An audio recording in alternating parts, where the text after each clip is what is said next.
Hi, welcome to Movie Video Games, a show on video games based on movies. I'm your host, Matt Bradley-Tschirgi. This time around, we're looking at Hook for the Super Nintendo Entertainment System, thanks to Ryan, the webmaster of the Super Mario Bros. The Movie Archive, for suggesting the game for this episode. The film came out in '91, and the game came out a year later in '92. Director Steven Spielberg was at a turning point in his career. After lensing a mixture of popular movies, Indiana Jones and the Last Crusade, and sappy dramas, always, he decided to go to the well of family-friendly comedies that served him nearly a decade before with E.T. the Extraterrestrial. Working off a screenplay by James V. Hart and Malia Scotch-Marmo, isn't that a great name? Hook tells the story of a middle-aged depressed Peter Pan, played by Robin Williams, who has returned to Neverland when his children are captured by Captain Hook, played by Dustin Hoffman.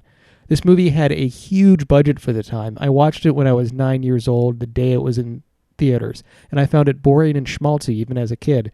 Part of this film wants to be a family drama with deep themes about the values of family, yet staying a kid at heart. The other part wants to be a rousing adventure full of daring-do with pirate nonsense.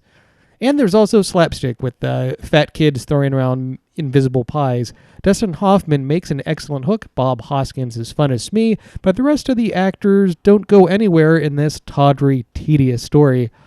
This movie was merchandised up the ass. Spielberg allegedly doesn't like the film today. A sequel was never made, but the Peter Pan remakes and prequels and reboots and spin-offs are still getting done year after year after year after year. So this video game Hook for the SNES was published by Sony Imagesoft and developed by Sony Music Entertainment.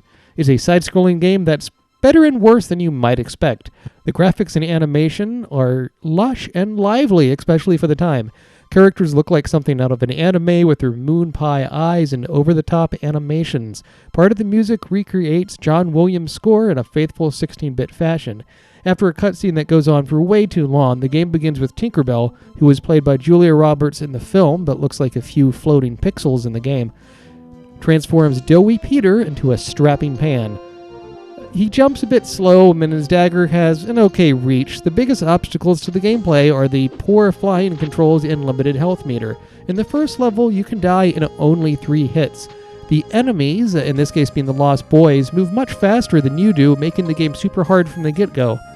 Throw in flying sequences over tons of spikes, and I wasn't even able to beat the first level after playing the game for over half an hour. I love the graphics and music of Hook on the SNES. Gameplay is mediocre, but the anime style is fun enough that it's worth a spin if you're a fan of Peter Pan or, God forbid, the movie Hook.